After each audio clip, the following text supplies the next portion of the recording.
ఈ మూవీ లాస్ట్‌లో అయితే 'బాహుబలి' రేంజ్ ట్విస్ట్ అయితే ఒకటుంటుంది. అది మీరు చూసిన తర్వాత అయితే లిటరల్లీ షాక్ అవుతారు. వీడియోని ఎక్కడ స్కిప్ చేయకుండా ఎండింగ్ వరకు చూడండి. మూవీని ఎంజాయ్ చేయండి. ఇక మూవీ స్టోరీలోకెళ్ళిపోతే మనకి స్టార్టింగ్ సీన్‌లో మైక్ అనే ఒక వ్యక్తిని చూపిస్తారన్నమాట. ఇతను వచ్చేసి మెకానిక్కు. ఇతను పనిని ఎతుక్కోవడం కోసం ఒక సిటీకి వస్తాడు. చాలా చోట్లకి తిరిగి నేను మెకానిక్‌ని, నేను అన్ని బండ్లు రిపేర్ చేస్తాను. నాకేమన్నా పనుంటే ఇవ్వండి అని అడుగుతూ ఉంటారు గానీ, ఎవరు ఇతనికి ఎటువంటి పని ఇవ్వరు. చాలా ప్లేసులు తిరుగుతాడు. ఏమి ఉపయోగం లేకుండా పోతుంది. అలాగే చీకటి పడిపోతుంది. అలాగే ఈ వ్యక్తికి ఈ సిటీలోని తెలిసిన వారు ఎవ్వరూ లేరు. పాపం ఇతను కూడా తిరిగి తిరిగి ఇంక అలసిపోయి ఒక ప్లేస్‌లో కూర్చుంటాడు. కరెక్ట్‌గా అదే ప్లేస్‌లోని నిక్ అనే వ్యక్తి తన కారు దగ్గరికి వస్తాడు. కరెక్ట్‌గా అదే సమయంలో వెనక నుంచి ఒక దొంగొచ్చి నిక్‌ని కొడుతూ ఉంటాడు. వీళ్ళిద్దరి మధ్యన చాలా గొడవ జరుగుతూ ఉంటుంది. ఒకళ్ళనొకళ్ళు కొట్టుకుంటూ ఉంటారు. అప్పుడే ఆ పక్కన ఉన్న మైకు నిక్ దగ్గరికి వెళ్లి ఆ దొంగని కొట్టి నిక్‌ని కాపాడతాడు. ఇక కొంచెం సమయం అయిన తర్వాత ఆ ప్లేస్‌కి పోలీసులు వస్తారు. అలాగే నిక్ భార్య కూడా వస్తుంది. అయితే నిక్ చూడడానికేమో ఒక ముసలివాడిలాగా ఉంటాడు. కానీ నిక్ భార్య మాత్రం చాలా యంగ్‌గా ఉంటుంది. ఇక తర్వాత నిక్ తన భార్యకి ఇతనే నన్ను కాపాడాడు ఆ దొంగ నుంచి అని చెప్తాడు. తర్వాత నిక్ మైక్‌ని మా ఇంటికి రా నైట్ డిన్నర్ చేద్దాం అని తన ఇంటికి తీసుకువెళ్తాడు. ఇక మైక్ కూడా సిటీలోని తెలిసిన వాళ్ళు ఎవరూ లేరు కాబట్టి నిక్ కూడా వెళ్తాడు. ఇక మైకు నిక్ ఇంట్లో డిన్నర్ చేస్తూ ఉంటాడు. డిన్నర్ చేసే సమయంలోని మైకు నిక్‌తో చెప్తాడు. నేను ఒక మెకానిక్‌ని. ఈ సిటీకి నేను పనిని వెతుక్కుంటం కోసమే వచ్చాను అని చెప్తేని నిక్ కూడా అవునా? నాకు కూడా ఒక మెకానిక్ అవసరం ఉంది. నా గ్యారేజ్‌లోని నేను కార్స్‌ని రిపేర్ చేసుకుంటూ ఉంటాను. నువ్వు కావాలంటే నా దగ్గర పని చేయొచ్చు అని అంటాడు. ఇక మైక్ కూడా వేరే ఆప్షన్ లేదు కాబట్టి నిక్ దగ్గర పనిలో జాయిన్ అవుతాడు. ఆ తర్వాత రోజే నిక్ మైక్‌ని తన గ్యారేజ్ దగ్గరికి తీసుకువెళ్తాడు. తన గ్యారేజ్‌నంతా చూపిస్తాడు. అలాగే మైక్‌కి నిక్ ఒక రెడ్ కలర్ కారుని చూపిస్తాడు. నిక్ అంటాడు, "ఈ కారుని నేను నా భార్య కోసం తయారు చేస్తున్నాను. అయితే ఈ కారు కార్బొరేటర్ మాత్రం నాకు దొరకడం లేదు. నువ్వు ఆ కార్బొరేటర్‌ని ఎతికి ఈ కారుని రెడీ చెయ్యి" అని పనిని అప్పగిస్తాడు.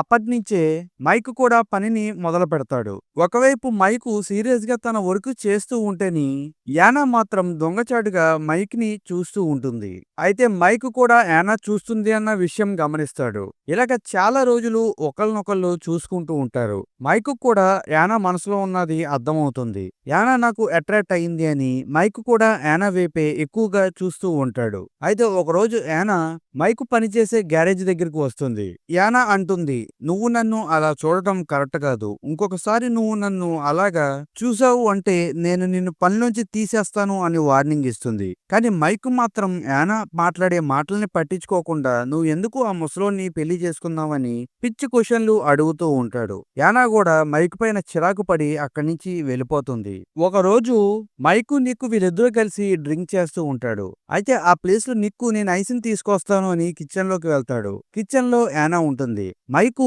యానాని టచ్ చేస్తాడు. ఈ సిచ్యువేషన్ లో యానా కూడా ఏమీ అనకుండా సైలెంట్ గా ఉంటుంది. ఆ తర్వాత రోజు మైక్ నిక్కుతోని తన కారుకి సంబంధించిన కార్బొరేటర్ ఎక్కడ దొరుకుతుందో చెప్తాడు. నిక్కు కూడా కార్బొరేటర్ దొరికే ప్లేస్ దొరికిందా? సరే వెళ్లి తీసుకొస్తాను అని నిక్కు బయటికి వెళ్తాడు. కరెక్ట్ గా అదే సమయంలో హ్యానా మైక్ గ్యారేజ్ దగ్గరికి వస్తుంది. ఇక్కడ వీళ్ళిద్దరూ మొదటిసారి ఇంటిమేట్ అవుతారు. ఇక ఆ రోజు సాయంత్రం అయిన తర్వాత నిక్కు ఆ కార్బొరేటర్ పట్టుకుని వస్తాడు. కారుకి అంతా ఫిక్స్ చేస్తాడు. తర్వాత నిక్కు ఆ కార్ని స్టార్ట్ చేసి ఒక టెస్ట్ రైడ్ కి వెళ్తాడు. ఈ గ్యాప్ లోని యానా మైక్ తో అంటుంది, "మనిద్దరి మధ్య జరిగింది నువ్వు మర్యాదగా మర్చిపో. మనం చేసేది కరెక్ట్ కాదు. మనిద్దరి మధ్యన ఏదో పొరపాటున అలా జరిగింది. ఇంకొకసారి ఇలా జరగకూడదు" అని చెప్పి అక్కడి నుంచి వెళ్ళిపోతుంది. ఇక ఆ రోజు నైటు మైకు నిక్కు మళ్ళా మందు తాగుతాడు. అయితే ఈసారి నిక్కు కొద్దిగా ఓవర్‌గా మందును కొడతాడు. అందుకు అక్కడే కళ్ళు తిరిగి పడిపోతాడు. తర్వాత మైకు హ్యానా రూమ్‌కి వెళ్తాడు. ఇక్కడ వీళ్ళిద్దరూ రెండోసారి ఇంటిమేట్ అవుతారు. అంతా అయిపోయిన తర్వాత హ్యానా మైక్‌తో అంటుంది, "నా దగ్గర చాలా డబ్బు ఉంటే ఈ పాటికి నేను నిక్కుని వదిలేసి నీతో పాటు నేను వచ్చేద్దును" అని అంటుంది. ఆ తర్వాత రోజు నిక్కు మైక్‌ని ఒక గ్రౌండ్ దగ్గరికి తీసుకువెళ్తాడు. అక్కడ నిక్కు మైక్‌తో అంటాడు, "ఈ ప్రాపర్టీ అంతా నాదే. కొన్ని రోజుల్లోనే ఈ ప్రాపర్టీ పక్కనే ఒక హైవే పడబోతుంది. అప్పుడు నేను ఇక్కడ ఒక మోటార్ రైడింగ్ గ్రౌండ్ ని తయారు చేస్తాను. దాని వలన నాకు చాలా డబ్బులు వస్తాయి. నేను కొన్ని రోజుల్లోనే చాలా డబ్బున్నవాణ్ణి అయిపోతాను" అని తన ఫ్యూచర్ ప్లాన్ ని చెబుతాడు. అదే రోజు సాయంత్రం మైకు హ్యానాని తీసుకుని ఆ ప్లేస్ కి వెళ్తాడు. నిక్ చెప్పిన ప్లాన్ అంతా హ్యానాకి చెప్తాడు. అప్పుడు హ్యానా డైరెక్ట్ డైరెక్ట్‌గా మైక్‌తోని మనమిద్దరం కలిసి ఉండాలి అంటే మనం నిక్కుని అడ్డు తప్పించుకోవాలి. అప్పుడే మనం హ్యాపీగా ఉండగలము అని హ్యానా మైక్‌తో అంటుంది. అయితే మైక్‌కి నిక్కుని చంపడం ఇష్టం ఉండదు. ఆ తర్వాత రోజు నిక్కు హ్యానాకి తన ప్లాన్ అంతా ఎక్స్‌ప్లెయిన్ చేస్తాడు. హ్యానా కూడా చాలా ఆనందపడుతుంది. వీళ్ళిద్దరూ హగ్ చేసుకుంటూ ఉంటే ఒకవైపు నుంచి బయట మైకు వీళ్ళిద్దరిని చూస్తూ ఉంటాడు. అసల మైక్‌కి వీళ్ళిద్దరూ అలా కలిసి ఉండటం అసల నచ్చదు. అదే రోజు నైటు మైకు హ్యానా దగ్గరికి వెళ్తాడు. అప్పుడు హ్యానా మైక్‌ని ఆపిచేసి మనమిద్దరం కలిసి ఉండాలి అంటే నిక్కు ఖచ్చితంగా చనిపోవాలి. లేకపోతే మనం ఇంకిలాగ కలవలేము అని డైరెక్ట్‌గా చెప్పేస్తుంది. అయితే మైకు కూడా హ్యానా మత్తులో పడిపోయి ఉంటాడు. అందుకు ఎలాగన్నా మైకు నిక్‌ని చంపేయాలి అని అనుకుంటాడు. ఆ తర్వాత రోజే గ్యారేజ్‌లోని ఒక ట్రాక్టర్‌ని రిపేర్ చేస్తూ ఉంటారు. అప్పుడు నిక్కు ఆ ట్రాక్టర్‌ని రిపేర్ చేసే పనిలోని ఆ ట్రాక్టర్ కిందకి దూరుతాడు. అయితే ఆ ట్రాక్టర్ గాలిలో ఏలాడుతూ ఉంటుంది. కరెక్ట్‌గా అదే సమయంలో ఆ ప్లేస్‌కి హ్యానా వస్తుంది. మైకు హ్యానాకి సైగల్‌తో చెప్తూ ఉంటాడు. ఆ పక్కనే ఉన్న లివర్‌ని లాగేయని. హ్యానా కూడా ఆ పక్కనే ఉన్న లివర్‌ని లాగుతుంది. అప్పుడు ఆ ట్రాక్టర్ నిక్కు పైన పడిపోతుంది. నిక్కు అక్కడికక్కడే నుజ్జు నుజ్జయి చనిపోతాడు. ఆ తర్వాత వెంటనే మైకు హ్యానాని "నువ్వు బయటికి వెళ్ళిపో.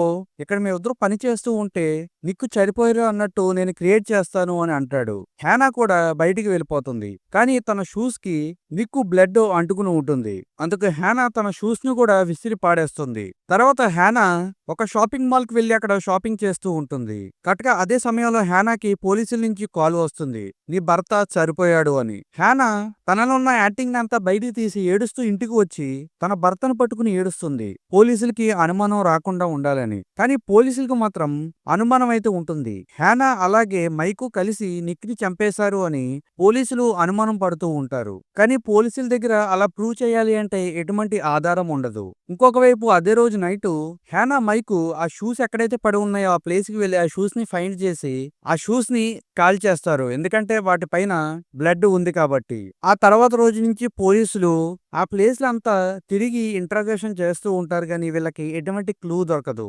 గ్యారేజ్‌కి వెళ్లి కూడా పోలీసులు అన్నీ చెక్ చేస్తారు. అసలు ఎలా చనిపోయాడో ఏంటో మైక్‌ని అడిగి తెలుసుకుంటారు. ఇక అదే రోజు నైటు హ్యానా మైక్‌కి ఒక సడెన్ సర్ప్రైజ్‌ని ఇస్తుంది. నేను ప్రెగ్నెంట్ అని చెప్తుంది. మైక్ కూడా చాలా ఆనందపడతాడు. కానీ అదే రోజు రాత్రి నుంచి అసలు మైక్‌కి నిద్ర పట్టదు. నేను అనవసరంగా నిక్‌ని చంపాను అని చాలా ఫీల్ అవుతూ ఉంటాడు. ఆ తర్వాత రోజే పోలీసుల దగ్గరికి వెళ్లి లొంగిపోతాడు.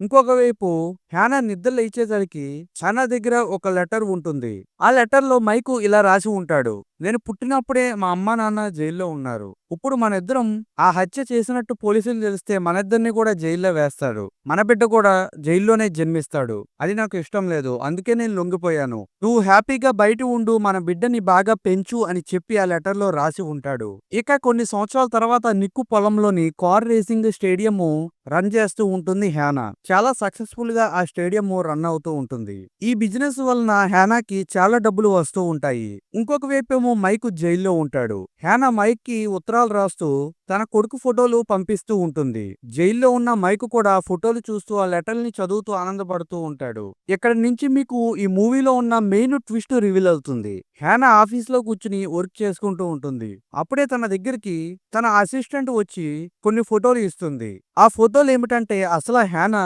ప్రెగ్నెంట్ అవ్వలేదు. తను ప్రెగ్నెంట్ అయ్యాను అని మైక్‌తో అబద్ధం చెప్తుంది. తన అసిస్టెంట్ కొడుకు ఫోటోలే మైకుకు పంపిస్తూ ఇతనే మన బిడ్డ అని అబద్ధం చెప్తూ ఉంటుంది. అయితే అప్పుడే ఆ ప్లేస్‌కి మనకి మూవీ స్టార్టింగ్ సీన్‌లోని నిక్‌ని కొట్టిన దొంగ వచ్చి హ్యానాని హగ్ చేసుకుంటాడు. ఎందుకంటే హ్యానా ఆ దొంగని ప్రేమిస్తుంది. వీళ్ళిద్దరూ లవ్‌లో ఉంటారు. వీళ్ళిద్దరూ తన లవ్‌ని సక్సెస్ చేసుకుంటం కోసం మైక్‌ని బలి ఇస్తారు. హ్యానా చాలా పకడ్బందీగా ప్లాన్ చేసి నిక్కి దగ్గరున్న ఆస్తిని తీసుకోవటం కోసం మైక్‌ని ఎర కింద యూజ్ చేస్తుంది. ఈ విధంగా హ్యానా ఒక భారీ ప్లాన్‌ని వేస్తుంది. బయటికి మాత్రం జరిగిందంతా వేరేలాగా చూపిస్తుంది. ఇక ఈ ట్విస్ట్ రివీల్ తోనే ఈ మూవీ అయిపోతుంది. ఫ్రెండ్స్, ఈ మూవీ పైన మీ ఒపీనియన్ ఏంటో కమెంట్ సెక్షన్‌లో చెప్పండి. అలాగే ఇలాంటి అమ్మాయిలకి దూరంగా ఉండండి. అలాగే నా ఎక్స్‌ప్లనేషన్ నచ్చినట్లయితే మన ఛానల్‌కి సబ్స్క్రైబ్ చేసుకొని పక్కన వచ్చిన బెల్ ఐకాన్‌ని యాక్టివేట్ చేసుకోండి. ఈ వీడియోకి ఒక లైక్ చేసి మీ సపోర్టింగ్‌ని మన ఛానల్‌పై చూపించడం మర్చిపోకండి.